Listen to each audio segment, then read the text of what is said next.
I was kind of curious, with movies that sustain such a high level of fear and suspense throughout, what was the biggest challenge about staying in that heightened emotional space for so much of the film? Hmm. That's a great question.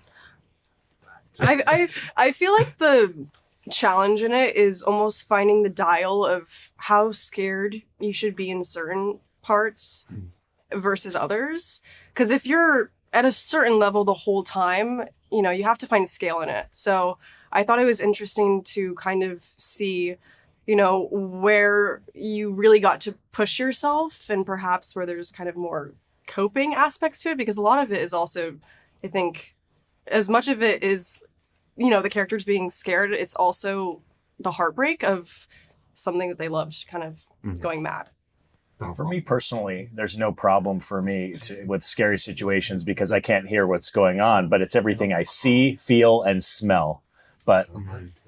And so when I make choices to be afraid after seeing something, whatever it might be, for example, a dead body that's been mutilated, and that could really influence my reaction. You don't want to overreact. If you overreact, it's something that you've seen before. So my approach is to keep it below the surface with plenty of emotion throughout. And I feel like too, with the friend group and even the family dynamic, there feels like a very genuine sense of authenticity that grounds it throughout the film, even as things kind of spiral into the chaos with Ben and, as things progress throughout the film. So I was kind of curious, how did you build that sense of trust and chemistry before and during filming? Well, I think a lot of that is honestly just due to the fact that we had practical effects for Ben. So, I got to actually work with an actor who plays Ben. We all did, which that's incredible because you actually get to build a relationship with the animal like he's, any other actor in the cast. And so, we got to bring so much nuance to, the relationship dynamics because of that, because he had so many ideas, we had so many ideas, and so we got to all, play together in that way. Just like what Johnny mentioned, I think we throw ideas back and forth, and sometimes she surprised me, and then you catch that raw reaction of whatever my fellow actors are doing. And so it was amazing to see how the physicality and the physical movements to know when I have to fight, right? And so you have that feeling that you have to keep on carrying on as soon as I become involved in the situation. And so it's really interesting for me as an actor doing my homework and getting into character and learning about the chimpanzee and,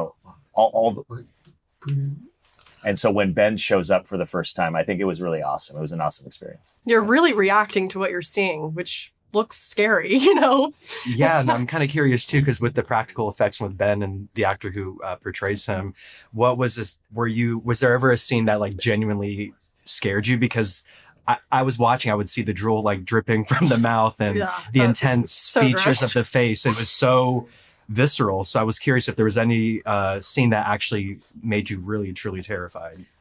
Yes. I think most of the stuff where the chimp is very physically close to me, I would come out of those scenes like shaking.